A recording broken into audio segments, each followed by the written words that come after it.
Aujourd'hui, dans l'invité de la rédaction, nous parlerons de santé. Nous ferons le point de la médecine privée en Côte d'Ivoire. Et pour en parler, la rédaction reçoit le docteur Bakayoko Siddiq, le président du SYNAMEPSI, entendez, le syndicat national des médecins privés de Côte d'Ivoire. Merci, docteur, d'avoir effectué le déplacement. On vous sait très pris, hein? C'est cela. Voilà, en cette période de Covid-19, quand même. Merci de nous avoir invités également. Et merci pour échanger sur un sujet qui est d'importance nationale. Merci encore d'honorer le rendez-vous. Alors, présentez-nous votre fêtière, le SYNAMEPSI, le syndicat national des médecins privés de Côte d'Ivoire.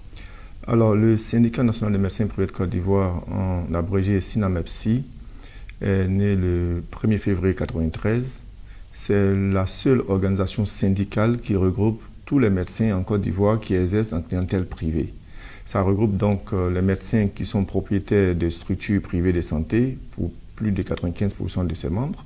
Ça regroupe les médecins qui exercent dans des entreprises privées. Ça regroupe des médecins qui exercent de façon libérale, non liés à une entreprise privée, ou même des médecins salariés d'entreprises médicales ou non médicales privées. En un mot, c'est tous les médecins qui ne marchent pas à la fonction publique. D'accord. Voilà. Et c'est seulement les médecins ou il y a d'autres entités? Que les médecins. Le syndicat des médecins privés ne regroupe que les médecins. C'est donc un professionnel qui, après sa soutenance des thèses, de doctorat d'État en médecine, a fait une inscription à l'ordre des médecins de Côte d'Ivoire.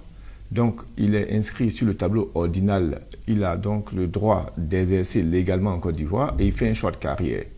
Il y a celui qui fait le choix d'aller à la fonction publique, qui dépose donc des dossiers pour la fonction publique, et il y a celui qui fait le choix d'aller dans le secteur privé. Et le médecin membre de notre syndicat a fait le choix d'aller dans le secteur privé. Alors, il y a combien de médecins privés en Côte d'Ivoire Est-ce qu'on peut avoir une idée Oui, on compte au niveau du tableau ordinal près de 8500 médecins, un peu plus de 8500 médecins sur le territoire national. Mais sur ces 8500 médecins, il faut compter au maximum, au grand maximum, environ 1000 qui sont dans le secteur privé. D'accord. Alors, docteur, faites-nous un peu l'état de lieu de votre fêtière, le SYNAMEPSI. En fait, la médecine privée en Côte d'Ivoire. Quel état des lieux depuis votre création, depuis la création de votre fêtière?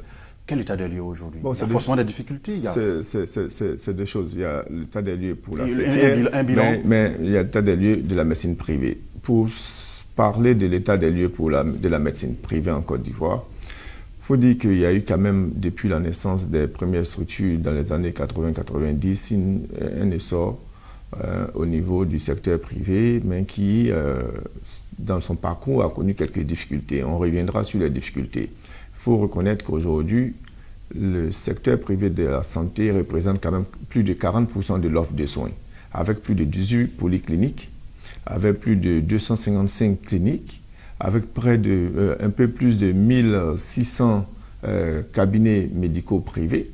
Donc, en gros, c'est à peu près un peu plus de 40% de l'offre de soins.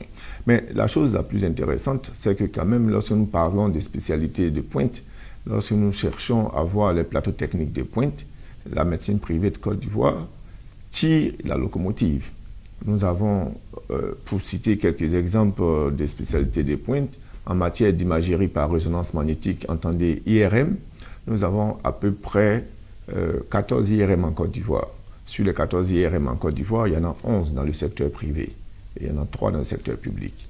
Nous avons pour ce qui est des scanners, tout le monde parle des scanners, il y a à peu près un peu plus de 25 scanners dans le secteur, dans tous les deux secteurs en Côte d'Ivoire. Et sur les 25 scanners, il y a plus d'une vingtaine qui émanent du secteur privé.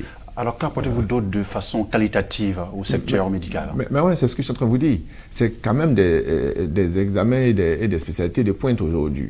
Aujourd'hui, on ne se limite plus à la radiologie conventionnelle. Il faut aller, lorsque vous avez des examens pointus à faire, vous devez aller donc faire un scanner. S'il n'y a que 3 dans le public, tout le monde ne peut pas le faire. Le secteur privé apporte une vingtaine de scanners. Le secteur privé apporte des IRM près d'une dizaine, un peu plus d'une dizaine, alors que dans le public, il n'y a que 3. Vous avez également, par exemple, dans la cardiologie interventionnelle en Côte d'Ivoire, il y a peut-être 3 centres qui en font. Dans les 3 centres, il y a un au public et puis 2 au privé. Alors, vous avez également, même en Afrique subsaharienne, un centre qui a un caisson hyperbar qui le développe pour toute l'Afrique subsaharienne. C'est dans le secteur privé.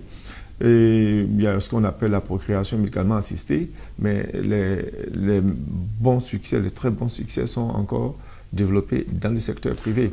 Donc, c'est un secteur qui apporte un appoint à l'État,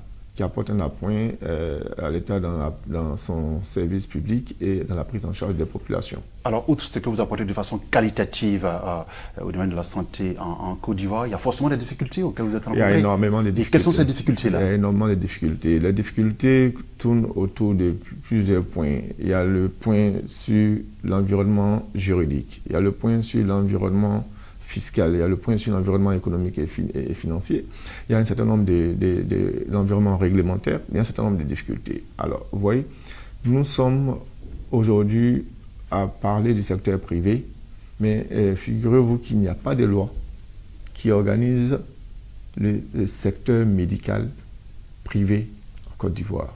Aucune loi. Les tests sur lesquels se base le fonctionnement de ce secteur médical relève de 1995, 2 décrets. Des décrets qui ne reposent même pas sur une loi organique à partir de laquelle les décrets ont été pris. Donc, il y a un vide, il y a des tests de loi à prendre, il y a des décrets d'application, des arrêtés et tout cela à prendre. À côté de ces problèmes législatifs et réglementaires, il y a l'organisation du secteur. Une étude faite par le ministère de la Santé et également les organisations professionnelles a montré que nous avons quand même un fort taux de structures illégales. Plus de 70% de structures illégales. Je pense que c'est énorme. Il y a une réglementation à faire, il y a vraiment des dispositions à prendre par rapport à cela. Mais il y a le volet fiscal. Vous savez, l'État, à travers les impôts, oriente sa politique sociale et économique. Qu'est-ce que l'État fait pour développer au mieux, et même mieux, réduire le fossé d'inaccessibilité au secteur privé de la santé? Parce qu'on ne va pas se voiler la face. Les coûts des prestations ne sont pas accessibles à une très grande marge de la population. Comment faire pour réduire ce fossé d'inaccessibilité? Il faut réfléchir, il faut se mettre ensemble pour pouvoir. Et l'État pourrait, à travers la fiscalité, créer un régime fiscal d'exception pour permettre cela. D'accord. Docteur, mais quelles sont vos perspectives? Parce que les difficultés, si elles sont là, c'est qu'il y a forcément des perspectives que vous visez. Oui, quelles sont les perspectives dans votre secteur? Les perspectives, vous savez, il y a déjà, et nous saluons l'avènement de la couverture maladie universelle en Côte d'Ivoire, qui est une très bonne chose, qui permet à la population d'aller se faire soigner. Cette couverture maladie universelle est obligatoire pour tout le monde, pour tout citoyen en Côte d'Ivoire.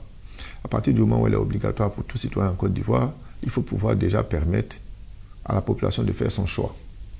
Moi, je peux choisir d'aller me faire soigner au public, comme d'aller me faire soigner au privé, quitte à ce que je paye le différentiel qui s'impose à moi lorsque j'arrive au privé. Mais pour le moment, la couverture maladie universelle n'est pas accessible dans le secteur médical privé.